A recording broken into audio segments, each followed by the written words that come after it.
Alan was once the strongest hero of all time, but after years of saving useless people and sacrificing his own life, he finally grew tired of it all. On the brink of death, he made a wish to the goddess. In his next life, he just wanted to live as an ordinary person.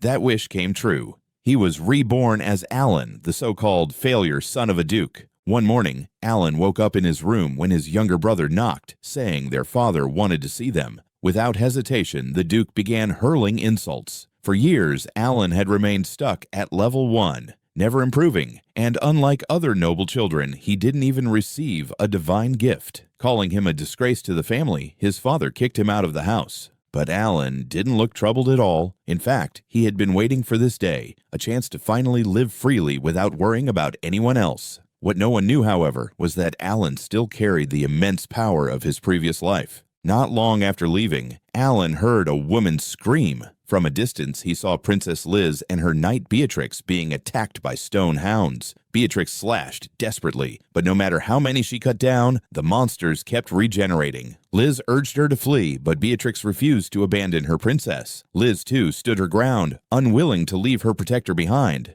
Watching from afar with his magic eyes, Alan recalled a childhood memory, back at a banquet when he was mocked as useless. It was Liz who had stood up for him, saying at least he was trying. That memory moved him. He couldn't just stand by. As Beatrix collapsed, one of the hounds lunged to finish her off. In that instant, Alan exploded with speed, faster than lightning, and appeared right in front of Liz, crushing the monster's throat with his bare hands. He then launched himself into the air, attacking all 3 hounds at once. With his sharp eye, Alan noticed their weakness. Each one had a core inside. Instantly, he summoned countless spectral swords and rained them down, shattering the monsters completely. Beatrix, on the verge of despair, apologized to Liz for her weakness, thinking it was the end. But Alan stepped forward, calmly using healing magic to mend her wounds and even restore her armor. Both Liz and Beatrix were stunned. Everyone knew Alan as the useless son with no powers. Yet here he was, wielding overwhelming strength. Alan kept silent about his past life and let them believe this must be some unknown divine gift. When asked why Liz was here, she explained that while praying to the goddess, she received a prophecy to travel to a remote village in search of a revelation. With no more details, she left the capital with Beatrix as her guard. Liz then asked Alan why he was there. He simply smiled, saying they could talk about it later before using healing magic to repair their broken carriage. During the journey, Liz learned Alan had been cast out by his father for lacking power. Now he only wanted to live a quiet, ordinary life away from judgment. Feeling sympathy, Liz promised not to reveal his strength to the king, even though it would be of great use to the kingdom. Grateful, Alan agreed to accompany them on their quest. Eventually, the group arrived at the village from the prophecy. Strangely, there were no monsters nearby, an unusual sight. As they explored, they saw a girl being thrown out of a house by an old man. That girl was none other than Rhys, the current hero, now wielding the legendary sword that once belonged to Alan in his past life. Rhys barely acknowledged Princess Liz, only asking them to take her to an inn because she was starving.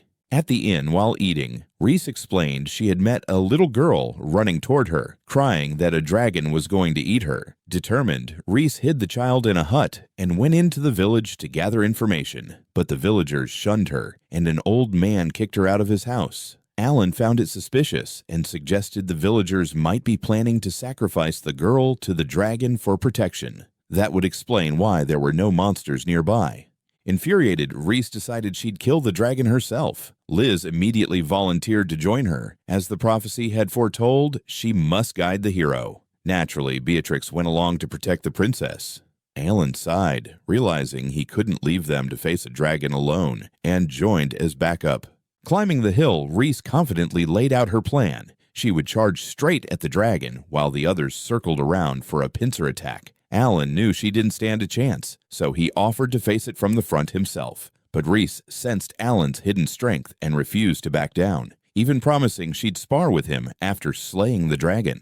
Charging in, Rhys confronted the colossal Red Dragon King. It roared and spewed flames, but she dodged and struck with her lightning blade. Unfortunately, her magic barely scratched it. The The dragon laughed, even revealing the little girl was safe, admitting it was only toying with the villagers. Enraged, Rhys gathered her power for a finishing blow, but the dragon easily swatted her aside, leaving her gravely injured. Just as it prepared to end her, Alan appeared, slashing off one of its wings and ordering the others to fall back. The dragon hurled itself at him, but Alan unleashed a spatial slash, freezing it mid-charge. Shocked, the Red Dragon King, supposedly the strongest dragon in existence, realized Alan's power dwarfed its own. Desperate, the dragon turned to threaten Liz and the others, warning it would kill them if Alan moved closer. But Alan didn't flinch. With one final strike of his blade, he obliterated the dragon once and for all. Victorious, Alan realized something important. Liz, Beatrix, and Rhys wouldn't survive long in this dangerous world without his help, so he decided to put aside his dream of a peaceful, hidden life for now and continue traveling with them until the prophecy was fulfilled. The next morning, Alan wakes up under a tree and notices Princess Liz staring at him. When he looks around, he sees Rhys and Beatrix sparring to figure out who's stronger. Alan suddenly remembers what happened yesterday. When Rhys was injured, Liz secretly used high-level holy healing magic to save her. Liz asked Alan to keep this a secret, and he promised her that her secret would be safe.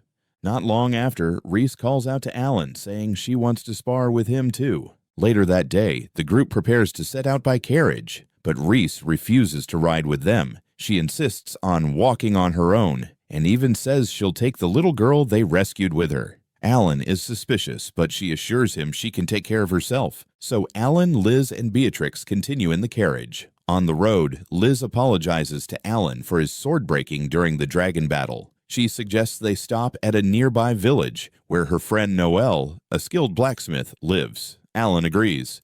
Meanwhile, back at Alan's home, his father and younger brother Brad are plotting. It turns out they were the ones who released the monsters to attack the princess and even made a deal with the dragon to kill the hero.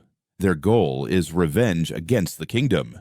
Brad shouts in frustration, but his father silences him and orders the old butler to gather more information on the princess's whereabouts. Back on the journey, Alan and Liz chat cheerfully. Liz reveals her reckless side, but also shows how much she trusts Beatrix. Deep down, Liz is also trying to recruit Alan into her cause because she has already seen his true strength. That night, the group sets up camp. Beatrix goes off to gather firewood, but Alan easily lights the fire with magic, making all her efforts seem pointless. Liz soon falls asleep, leaving Alan and Beatrix to talk quietly. At that moment, Alan remembers the first time he ever met Liz when they were children. When they finally reach the village, Alan is shocked to see so many demi-humans walking around. They head to Noelle's workshop, but find her collapsed on the floor. Liz panics, thinking she's dead, but Noelle is only exhausted from working all night. After Liz heals her, they ask her to forge a new sword for Alan. At first, Noelle refuses, saying she's too busy repairing weapons for other clients. When Alan hands over his broken sword, she sneers at him, saying she won't waste her skills on someone who doesn't know how to care for his weapon. But Liz inspects the sword using her special ability and discovers that Alan had actually pushed the blade to its absolute limit before it broke.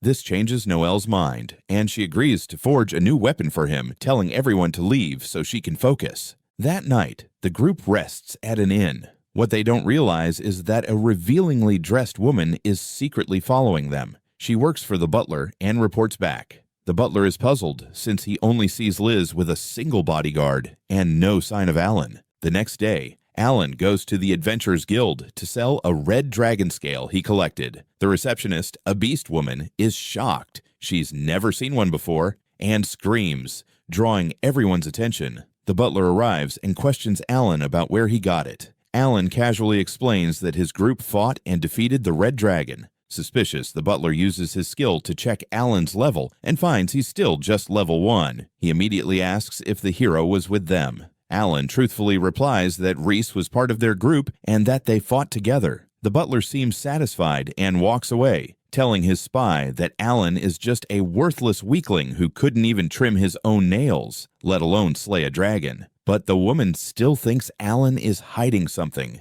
The following morning, the group returns to Noelle's workshop. She's collapsed again from exhaustion, but after Liz heals her, she proudly presents Alan with a brand new sword, a thin, shining blue blade. Alan calls it one of the finest swords he has ever seen. The fiery dwarf girl insists that he test it immediately, but Liz forces her to rest. Still, the group heads into the forest to test the weapon. Alan easily slices through monsters as if they were nothing. Noelle, still unsatisfied, drags them deeper into the woods to hunt something stronger. Suddenly, Alan senses magic, freezes the area with ice, and slashes through an illusionary barrier. Behind it appears a massive, terrifying wolf tiger. Noelle freezes in terror. This was the very beast that once killed Venetta, the dwarf who had raised her after she lost her family. Traumatized by the memory, Noelle breaks down and begs Alan to kill it at once. Although Venetta had taken young Noelle in, she barely spoke to her or offered any care. All her time was consumed by forging swords, every strike of the hammer filled with determination. Noelle tried everything to catch her attention, constantly calling her name, but Venetta never responded. Even when Noelle grew hungry, she was ignored. Frustrated, she ate whatever she could find around the house, but Venetta kept on forging like a machine. Desperate, Noelle once picked up a sword, only to lose balance and tumble into the tools. Even then, Venetta didn't spare her a single glance. Exhausted, Noelle fell asleep on the table. The next morning, Venetta finally completed her blade, and for the first time, Noelle thought she saw the faintest smile on her face.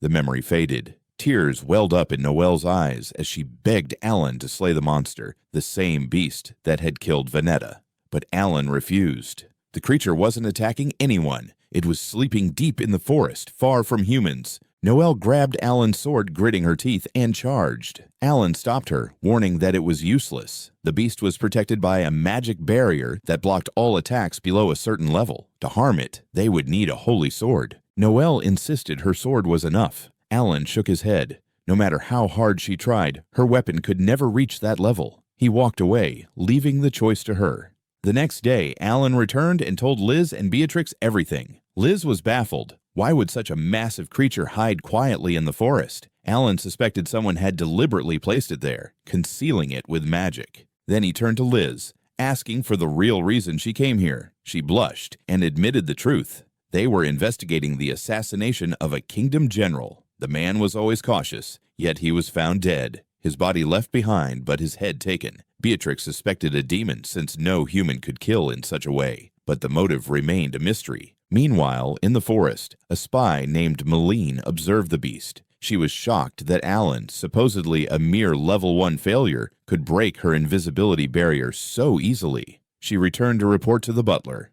Uneasy, he ordered her to assassinate both the princess and Noelle. Meline was horrified, but the slave collar around her neck left her no choice. That night, Noelle resumed forging, guided by Alan's advice on her earlier mistakes. Determined, she hammered away, vowing to craft a sword greater than any holy sword. Exhaustion finally overtook her, and she dreamed again of that tragic day. The beast and the butler attacked her home. Venetta had fought valiantly, but her blade shattered into pieces the moment it struck the monster. In seconds, she was torn apart before Noelle's eyes. As the beast turned on Noelle, a massive bolt of lightning struck. The hero appeared, wielding her holy sword. She slashed the beast across the face, forcing it back. Terrified, the butler fled. The hero apologized for failing to save Venetta, but to Noelle, the loss was unbearable. She cried out, vowing to forge a blade surpassing even a holy sword. The next morning, Noelle awoke feeling lighter, unaware that Alan had secretly healed her during the night. By evening, she completed her new sword and believed it strong enough to rival a sacred relic. Alone, she ventured out to slay the beast,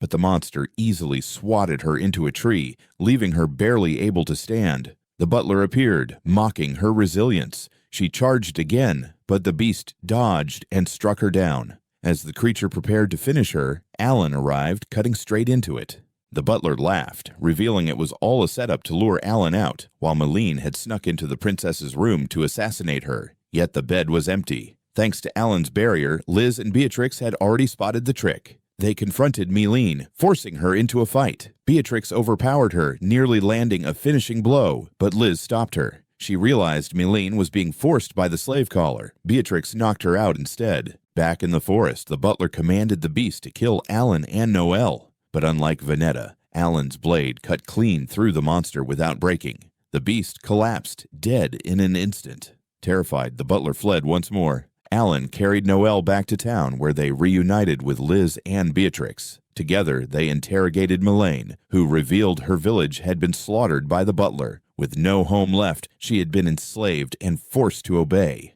Hearing this, Noelle recalled her own childhood. Just as Vanetta once gave her a place to belong, Noelle now freed Melaine from her chains, promising to take her in. Overwhelmed, Melaine broke down in tears of joy. But Alan wasn't finished. Determined to end things, he hunted down the butler in the mountains. Yet before he could strike, a demon killed the butler first. The mastermind had ordered it, Alan's own father. He was also behind the general's assassination, and now he set his sights on the princess and the hero. But this time, Brad, Alan's younger brother, stepped forward. He insisted he would personally deal with the princess's group.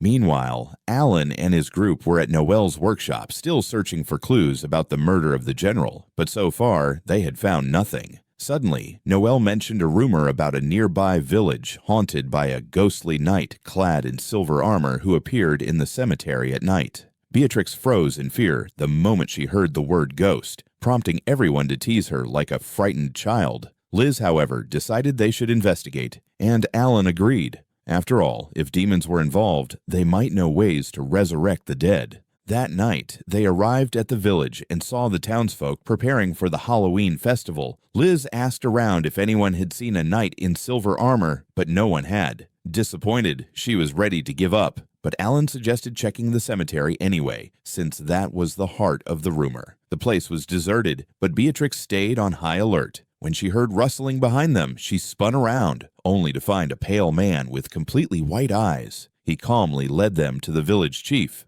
The chief denied ever seeing a silver knight, but instead invited them to stay for 2 days to enjoy the festival. Alan quickly accepted, and they were given a place to rest.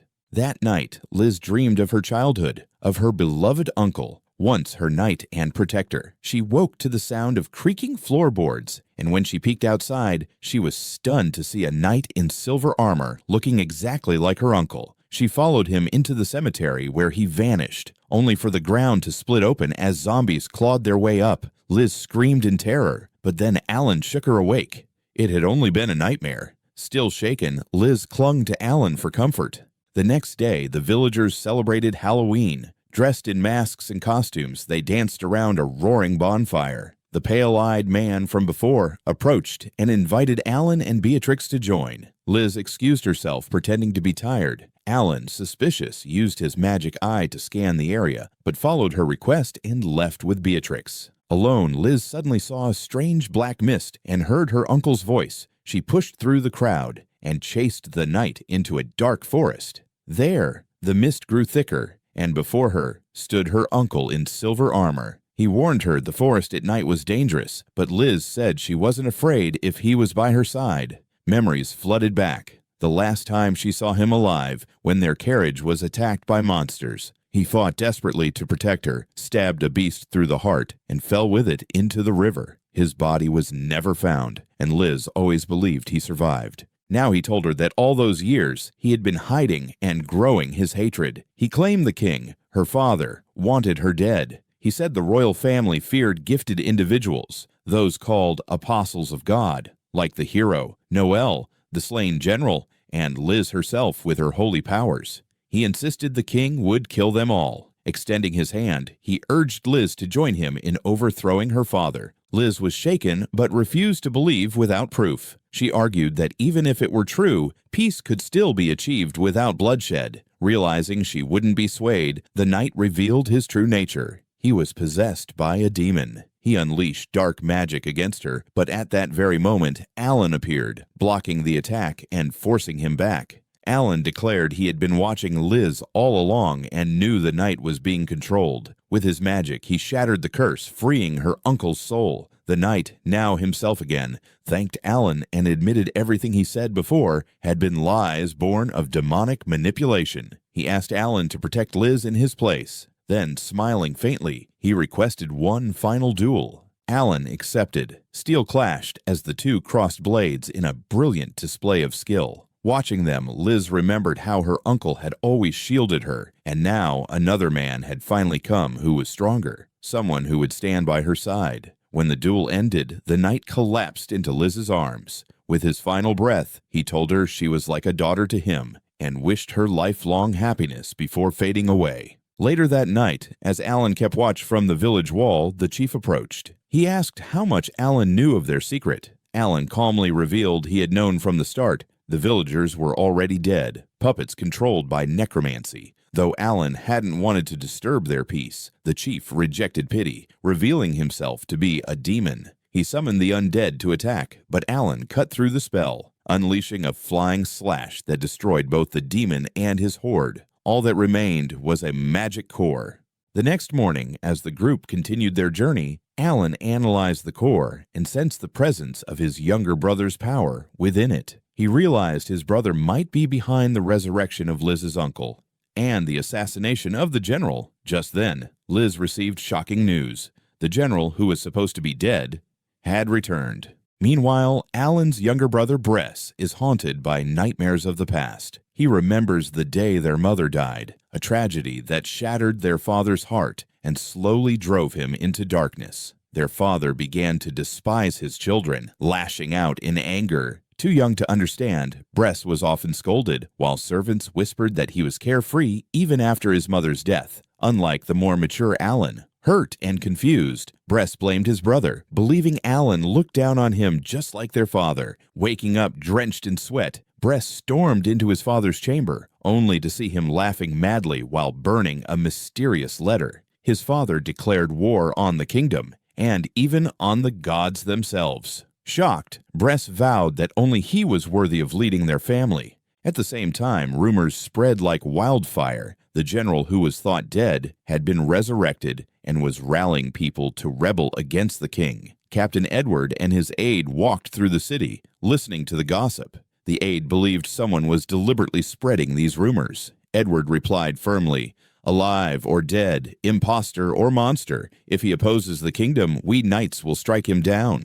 Suddenly, the archbishop appeared in a dark alley. He asked Edward to speak privately, and despite suspicion, Edward agreed to follow. They arrived at the knights' training grounds, but the archbishop vanished, leaving Edward alone. In the next moment, a deadly aura rushed toward him. It was none other than Crail, Alan's father. The two men clashed swords. Edward demanded answers, but Crail mocked him, declaring the church was already under his control. Elsewhere, Bress traveled by carriage, lost in memories. As a child, he once asked Alan why their mother would never wake up.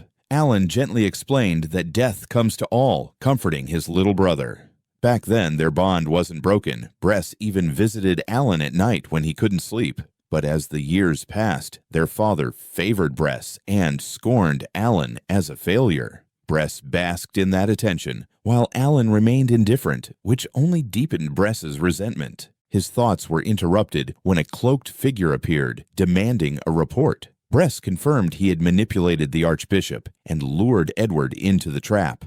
The figure warned Edward was dangerous, able to nullify all divine gifts within 1 meter. Bress assured him that his father would handle it, and if not, he had a secret power of his own. When mocked, Bress clenched his fists, determined not to fail, like his useless brother.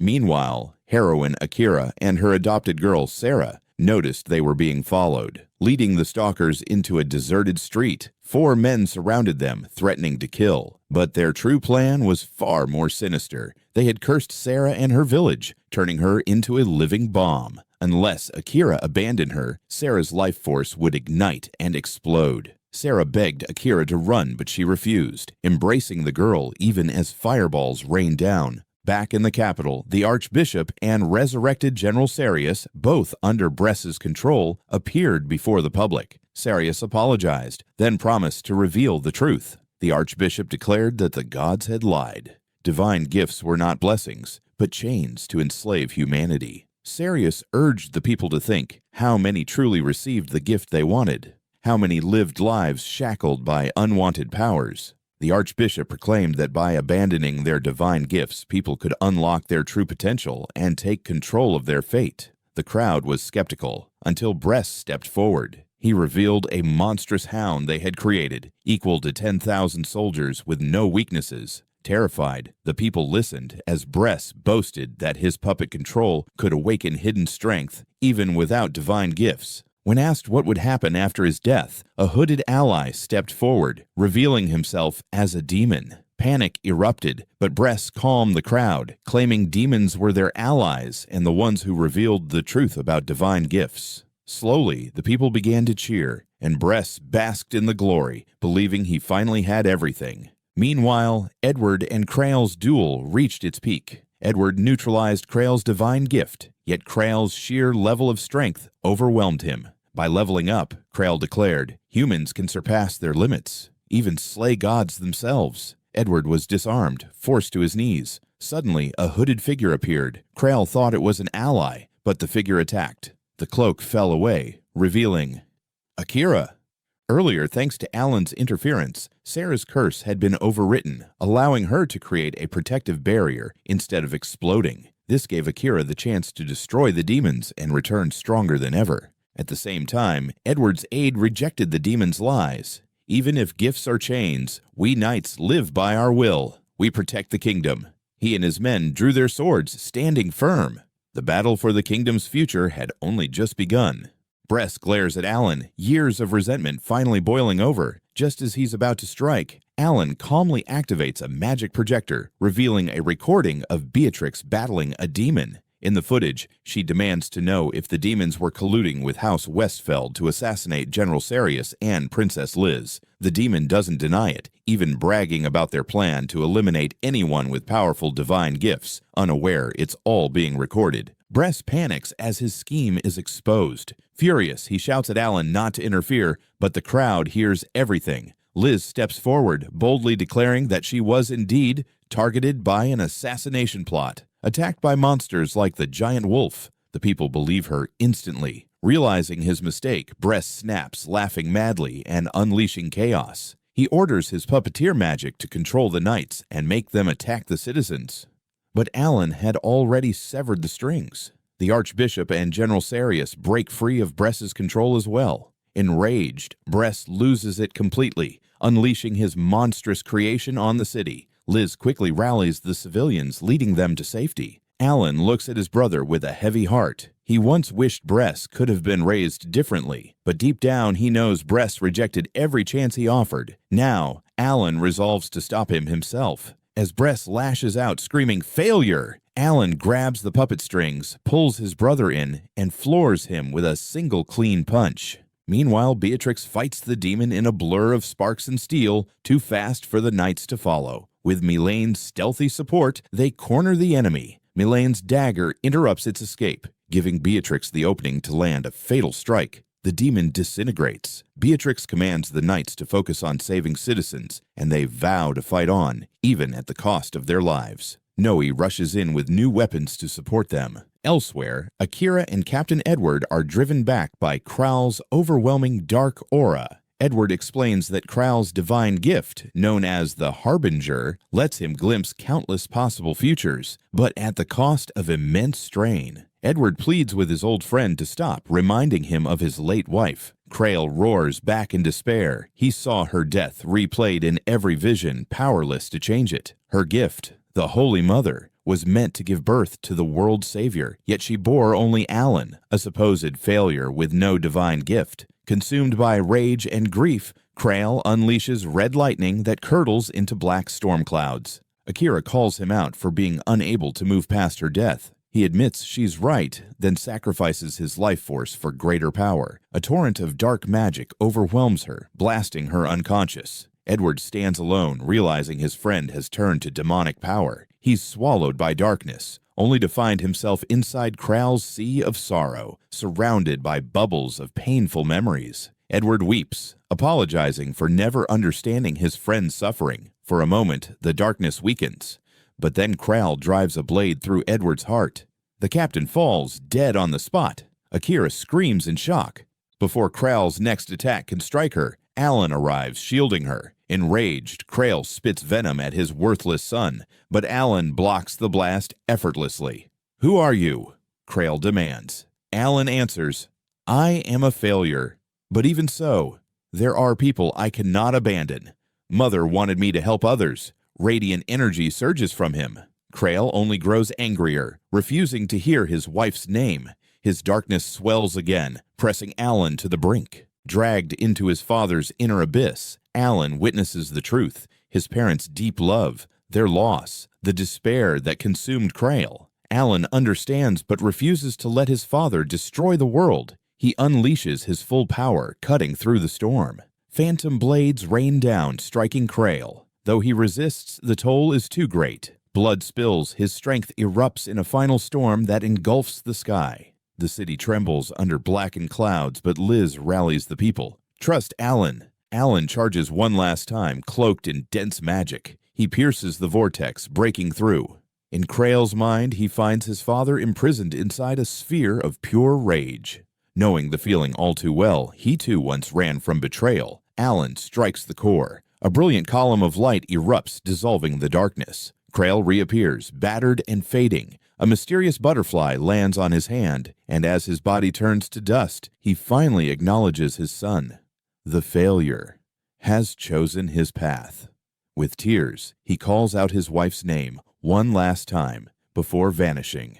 Afterward, Alan meets with the king, who offers him the title of Duke of Westfeld. Alan politely declines. Reflecting on how Liz once praised Alan with shining eyes, the king remarks that granting him the title was the least he could do for the boy who saved his daughter and the realm. Outside, Alan prepares to leave with Noe and Mylene. Liz rushes in, insisting on joining. They protest that a princess cannot simply abandon the palace, but Liz reveals she is now Duchess of Westfeld and will oversee the land herself. With no choice, Alan accepts. Noe asks about Beatrix, and Liz admits Beatrix remains a royal knight and cannot serve her anymore, but she is searching for a loophole. Liz smiles, saying she feels safest with Alan. The carriage departs, beginning their new life together. But somewhere else, a figure with power like Alan's watches closely. She wonders why he was reborn into this world and vows to find the answer soon. Alan has a strange dream about his past life. In it, a winged angel cries as he lies dying. She apologizes for turning him into a hero, never intending for him to suffer like this. She thanks him for saving the world and asks what his final wish would be. Alan wakes up from the dream. Downstairs, Lisa's preparing breakfast. Just as Alan sits at the table, Noelle barges in, wearing nothing but underwear. Lisa is shocked while Alan tells her to at least put something on. Noelle casually shrugs it off, saying her forge was too hot. As they eat, Alan suddenly remembers. He promised to help Noelle test her weapons, help Lisa with paperwork, and even spar with Mylene. He's overwhelmed, realizing he forgot all of them. At that moment, a dog-eared receptionist from the Adventurers Guild shows up, dragging along a mountain of requests for Alan. The girls fight over him, leaving Alan embarrassed by all the sudden attention. Exhausted, he barely makes it through the day. That night, Alan confesses his plan. He wants to travel to the neighboring empire and maybe settle there permanently if he finds a good place. Lisa is unhappy, but Noelle explains to Mylene about the Victoria Empire, a strong but friendly nation famous for its dwarf forges. She insists on going with him, and Mylene joins as well. Though Lisa is supposed to manage her new territory, she entrusts the work to Beatrix, so she too can accompany Alan.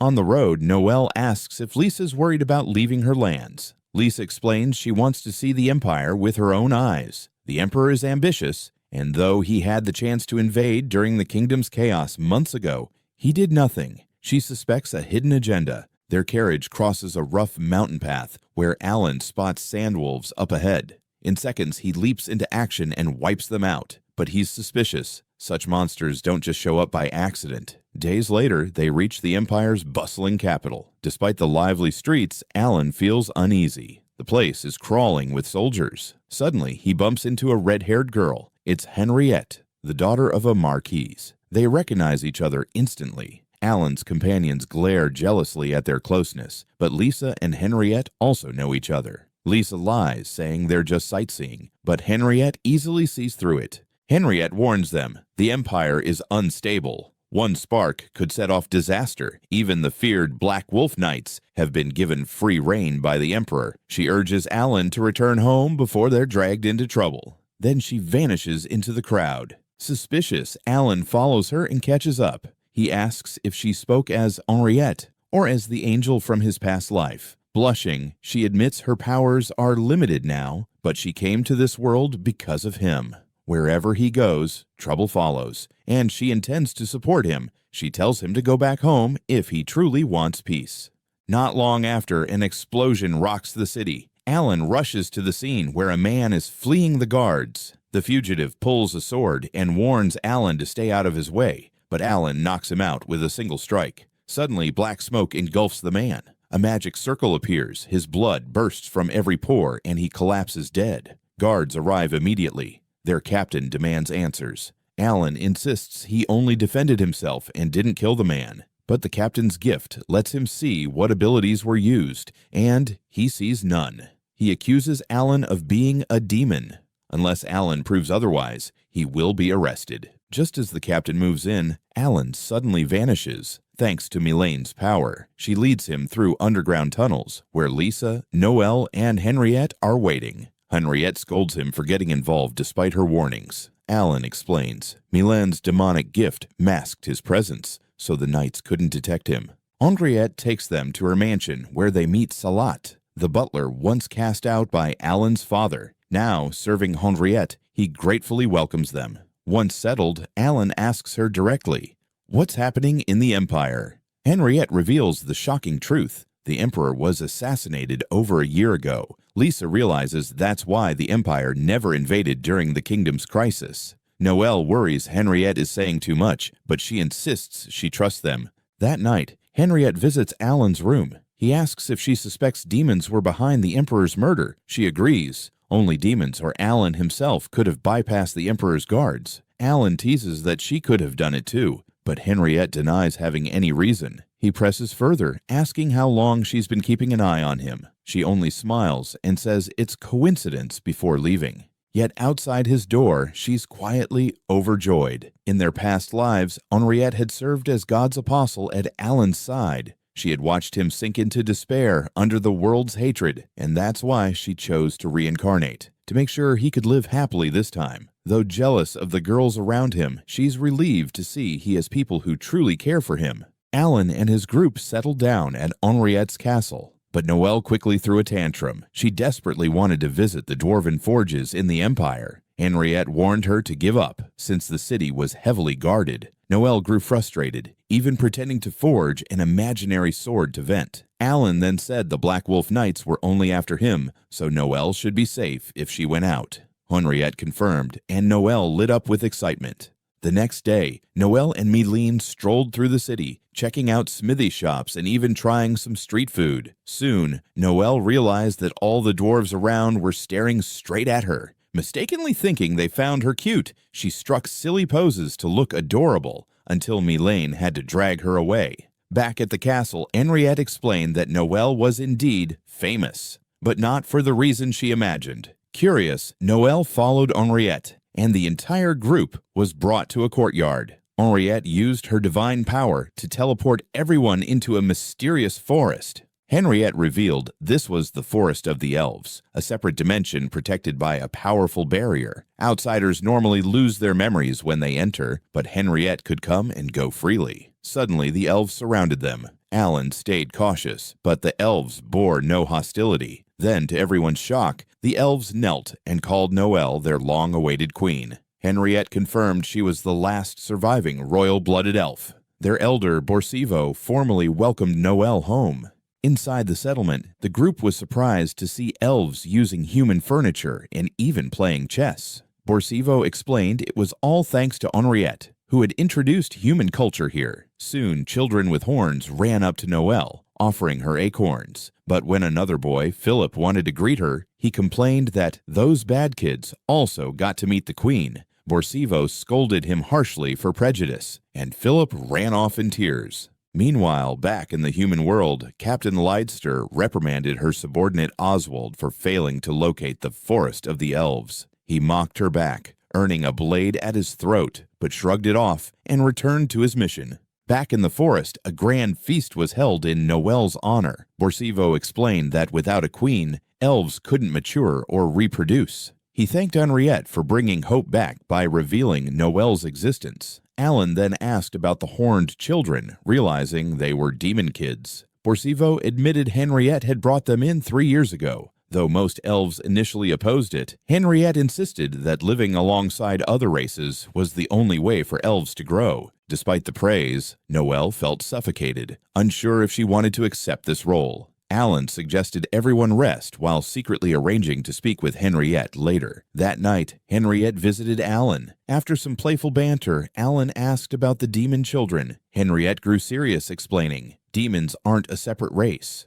When humans are consumed by hatred and wish for the world to die, the will of the world transforms them into demons. Demon children are the rare exception, born from demon parents, often abandoned at birth. Hated and hunted, they kill to survive, spiraling deeper into hatred." Henriette confessed she had once saved the two kids from a human mob. Alan smiled, saying that sounded exactly like her.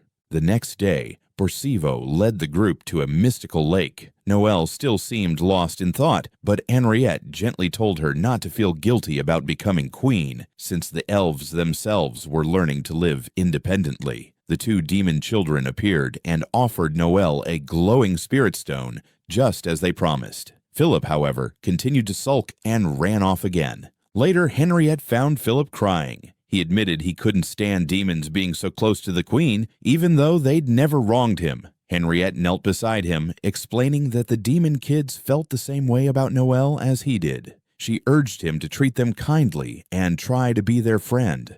Philip seemed moved, but as he turned to go home, Oswald suddenly appeared. The cruel knight grabbed the boy by the throat, drew his sword, and demanded Philip lead him straight to the forest of the elves. In the elf village, a grand feast is held to celebrate the return of their queen. Everyone is amazed by the elves' hospitality, but Noelle looks uneasy. Henriette quietly asks Alan if she's all right. Alan, stuffing his mouth with food, says anyone suddenly being called a queen would lose their appetite. Henriette wants to help, but Alan insists this is a decision Noelle must make herself. Turns out, Noelle's gloom wasn't about responsibility. It's because the feast had no meat, only fruits and vegetables. Henriette then leaves, asking Borsivo to guide the guests. He reveals that young Philip has gone missing outside the forest, so Henriette sets off to find him. Meanwhile, Alan and his friends continue their tour. Alan thinks the elves are carefree, while Mylène calls them lazy. Borsivo explains that elves live long lives, grow very slowly, and don't value hard work. Instead, the forest provides food whenever they need it. Using his magic eyes, Alan sees that the elves in the forest share the same energy signature, impressing Borsivo. When asked about the forest, Noelle says it's peaceful but feels incomplete.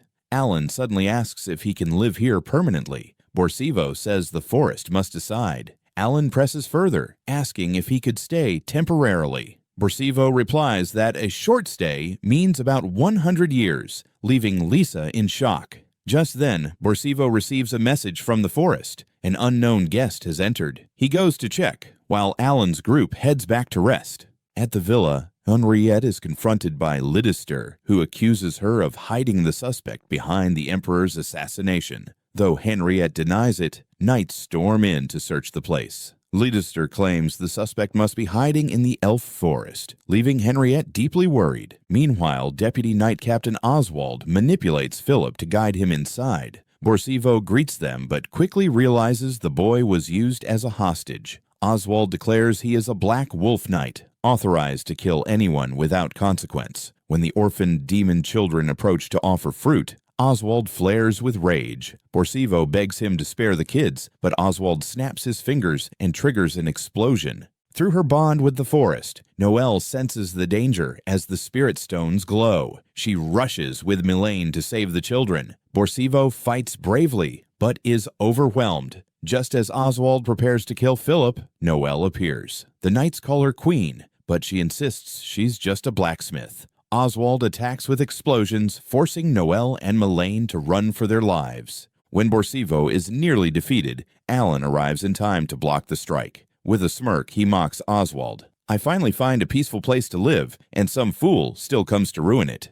In a flash, Alan overwhelms him. Oswald tries his explosive tricks, but Alan cuts them apart with his magic eyes. The knight, enraged, charges in sword first, only to be instantly outclassed. Alan defeats him with ease. Lisa heals the wounded, reminding everyone that children, no matter their race, are innocent. Alan thanks her for those kind words, but Mylène worries. Beating a Black Wolf Knight is practically declaring war on the Empire. Alan just shrugs, saying Henriette will scold them. And sure enough, Henriette arrives, sighs, and promises to handle the aftermath. She also brings good news. The city gates are finally open. They can leave. Before departing, Borsivo bids farewell to Noelle, asking if she truly won't remain as queen. Noelle admits she doesn't know how to be a leader yet, but by traveling with her friends, she will learn. Borsivo assures her that the elves will always wait for her return. The group leaves the forest with smiles and promises to come back one day, but dark news hangs in the air. Henriette herself is arrested for the murder of the Emperor, the result of a secret deal she made with Lidister to keep Alan safe. Right after that, Alan packed his belongings, ready to leave the Empire. Noelle threw a tantrum, frustrated that she hadn't seen enough dwarven forges. She swore she'd come back one day and spend an entire month exploring every single smithy. Meanwhile, Alan noticed Lisa looking a little down. She regretted not saying a proper goodbye to Henriette. Alan agreed, admitting they had left her home too quickly, but reassured her that Henriette was never good at receiving thanks anyway. Just as they were about to depart, a red-haired boy appeared, begging them to help his sister. Alan was annoyed. He wanted to leave before getting dragged into more trouble, but Noelle and Mylene insisted they listen. The boy introduced himself as Curtis, Henriette's younger brother. Everyone was stunned. At an inn, Curtis revealed shocking news. Henriette had been captured by the Black Wolf Knights, accused of assassinating the Emperor. She was being taken to the capital, and execution seemed inevitable. Noelle immediately declared they had to prove Henriette's innocence, but Curtis warned it would be impossible. Even if they found evidence, it would be covered up. Henriette had too many enemies among nobles and royals. She was too talented, too outspoken, and had made powerful people furious. Alan was skeptical. After all, Henriette had once said she was an only child, her parents long gone. Still, he used his divine eyes and confirmed the truth. Henriette really was being transported to the capital in chains. That alone was enough to convince him. Meanwhile, Henriette endured her journey under the watch of Lidister. She asked for leniency, but Lidister coldly refused, warning that if she even tried to escape, she'd be executed on the spot.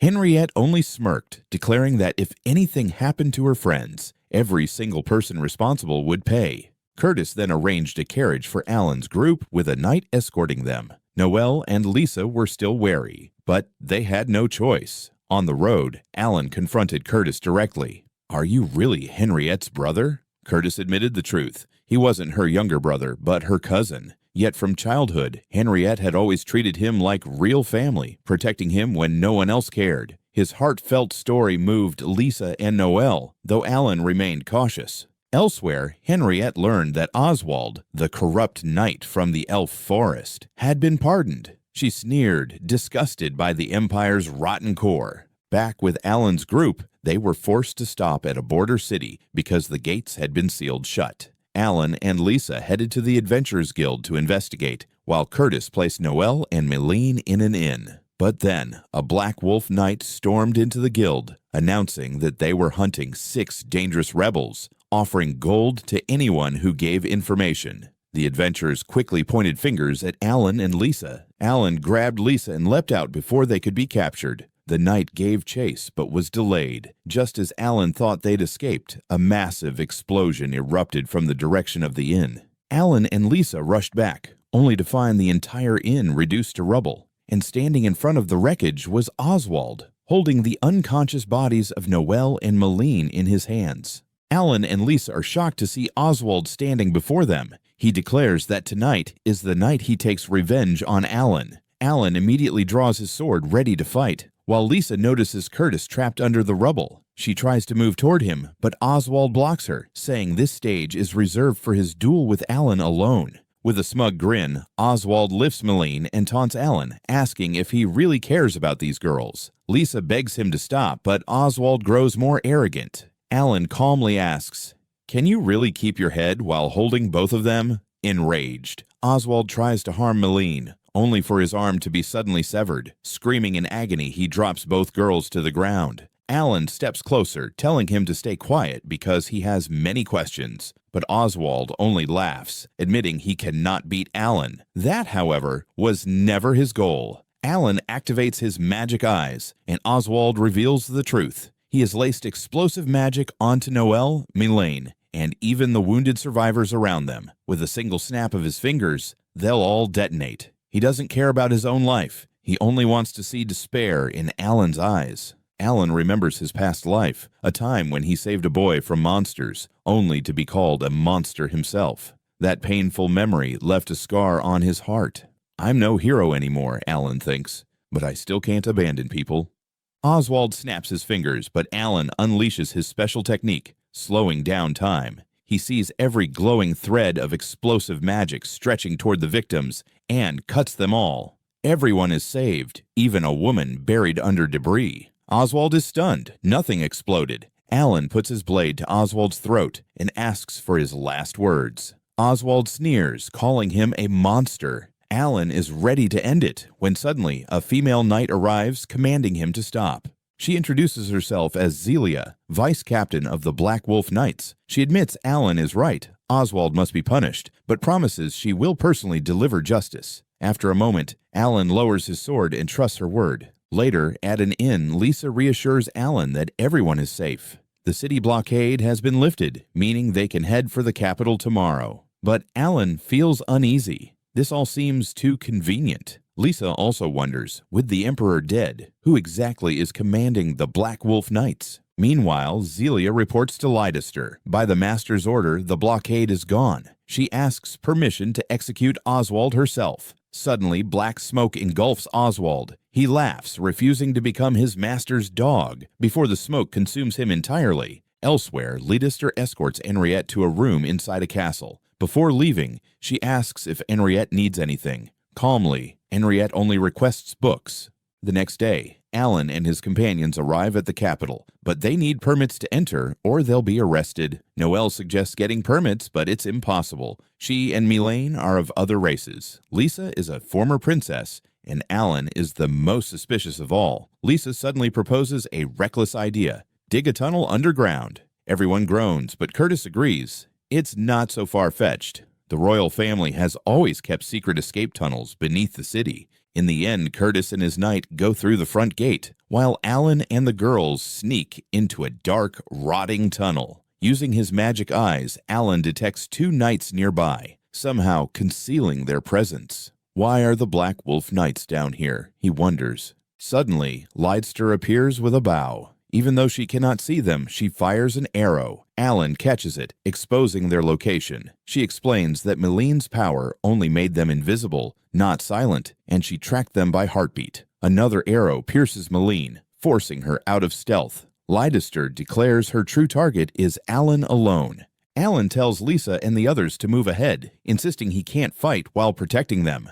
Reluctantly, they obey. The duel begins. Alan and Leicester clash swords, her speed nearly overwhelming him. She uses walls to launch herself with terrifying agility. Alan struggles, asking why she hasn't tried to kill him yet. She coldly dismisses him and attacks again. But then, remembering Henriette's threat that she would kill anyone who harmed her friends, Leicester hesitates for a split second. Alan blocks easily. Suddenly, the cavern shakes violently. Rocks begin to fall. Alan notes they might both be buried alive. Outside, Lisa and the others regroup with Curtis. A distant explosion shakes the ground, and a small fortress burns in the distance. Lisa fears Alan has been hurt, tears welling in her eyes, while Curtis smiles faintly, strangely. Moments later, Alan appears behind them, unharmed. Lisa throws her arms around him in relief, while Noelle and Mylène tease them. Curtis watches silently. That night, as they rest, Alan slips away alone. Deep inside the castle prison, Henriette sits reading about heroes of the past. Suddenly, Alan appears before her. Shocked, she asks how he got in. He explains he came because he heard she was accused of killing the emperor. Henriette begs him not to interfere. She insists the charges are false and cannot be proven in court. More importantly, as the head of a Marquess family, the empire cannot publicly execute her. They will settle this quietly. Alan admits he was too hasty. Henriette teases him for worrying about her, her cheeks flushing red. But then her expression darkens. She tells him to leave. She doesn't need his help. Alan nods and turns away, leaving Henriette even more conflicted. The next morning, Curtis informs Alan that Henriette is now accused of conspiring with their kingdom. If Alan tries to save her, it will serve as proof and ignite a war. Reluctantly, Alan tells his friends they should return home. But unknown to him, Henriette remains imprisoned, caught in the heart of a greater conspiracy. Henriette is imprisoned when a familiar voice echoes from the darkness. As the shadows fade, she realizes it's Curtis. Shocked, she demands to know why he's here. Curtis laughs maniacally and reveals that he is the one behind everything. Henriette refuses to believe someone as weak as him could orchestrate this, but Curtis shows her a dark orb, a power once exclusive to the royal family. Fearing he had killed them to obtain it, Henriette demands answers. Curtis explains he only threatened them, and they fled. He then reveals his true ambition, to become the legitimate emperor. Because his mother was a commoner, no noble would accept him. His plan is to marry Henriette to gain recognition from the aristocracy, climbing from a branch family to the main line. He praises Henriette's brilliance and insists she should rule by his side. Outraged, Henriette slaps him and calls him a fool. Curtis insists this is also for her sake. If she becomes empress, she can punish those who bullied her. Henriette declares she only looks forward and has no desire for revenge. She tells Curtis to do whatever he wants, then lies on her bed, turning away. Furious, Curtis vows he won't accept no and storms out, leaving Henriette both angry and heartbroken. Curtis later reports to Ledit, mentioning the underground tunnel collapse. She apologizes for letting Alan escape, but Curtis assures her not to worry. Alan has surely left the Empire and will never return. Meanwhile, Alan and his companions leave the capital. The mood inside the carriage is heavy, everyone lost in thought. Noelle finally bursts out, demanding to know if they'll remain silent the whole trip. Alan answers coldly that there's nothing to say. Noelle insists she trusts his decision but is still worried for Henriette. Lisa wonders if Henriette can really handle everything alone. Alan replies that Henriette herself told him she could. Shocked, the others ask when he met her, but Alan stays silent. To lighten the atmosphere, he orders the coachman to stop at a scenic spot. Back in prison, Ledit visits Henriette with the book she requested. Henriette recalls her admiration for the heroes of old, warriors who fought for others and overcame trials, yet always died tragically after fulfilling their duty. When Alan was chosen as a hero in their previous life, she had tried to guide and protect him, but he still perished like those before him. That's why she doesn't want Alan to play the hero again and sacrifice himself. The next day, Curtis returns to demand her cooperation. Henriette refuses. He threatens her with execution, but she retorts that he orchestrated this himself, and she would rather die than marry him. Furious, Curtis threatens to send assassins after Alan and burn the elf forest. Henriette snaps back that she would bite her tongue and kill herself before letting that happen. Enraged, Curtis loses control, beating her in anger before stopping suddenly, apologizing, and fleeing in shame. Shadows coil around him, pushing him deeper into darkness. Elsewhere, Alan tricks Noelle and Mylène into leaving so Lisa can talk privately. Lisa confesses she wants to go back and save Henriette, even if it makes things worse. Just once, I want to be selfish and save her. Her words stun Alan. Suddenly, their coachman speaks from behind. If you want to save someone, then do it without thinking. The voice is oddly familiar, and both Alan and Lisa realize something. In the prison, Curtis confronts Henriette again. This time, corrupted by darkness, he manifests black hands that choke her while laughing that she will be his, even if he has to kill her. At that moment, the shadowy hands are severed. Alan appears with Zelia. Furious, Curtis rages at Alan and accuses Zelia, the Black Wolf vice captain, of betrayal. She responds firmly, "I serve the Empire, not a tyrant." Curtis confesses that in the past, he made a pact with a demon. The demon manifested the severed head of the Emperor to prove it. It told him, "If you want Henriette, become Emperor." Desperate, Curtis accepted its dark magic, allowing the demon to merge into him. Now a puppet of the demon, Curtis unleashes chaos, destroying the prison walls. During the clash, he strikes unexpectedly, injuring Zelia. Henriette rushes to her side. Enraged, Alan fights back, but the demon's power overwhelms Curtis, twisting him further into madness. Curtis vows to claim Henriette and the world itself. Alan counters with his ultimate technique, piercing through the storm of darkness. Inside Curtis's subconscious, Alan confronts him. Curtis insists that with this power, he could conquer the world and even win Henriette's heart. Alan calmly replies, "All I want is a peaceful life." Back in reality, Curtis and the darkness vanish. Henriette runs to Alan, flustered and emotional, scolding him for coming despite her warnings. Alan simply smiles. Zelia urges them to move quickly before things escalate further. The truth is covered up. The official story says Curtis conspired with demons to assassinate the Emperor, and Henriette's noble family was executed. In reality, Henriette escapes and joins Alan's group. Later, on a picnic with her friends, Henriette shyly asks, "Why did you come to save me?" Alan replies, "Because I wanted to." Henriette blushes. Lisa calls them over for lunch. As Alan runs toward her, Henriette gazes at him and the others, thinking to herself, "Perhaps Alan truly is a hero after all."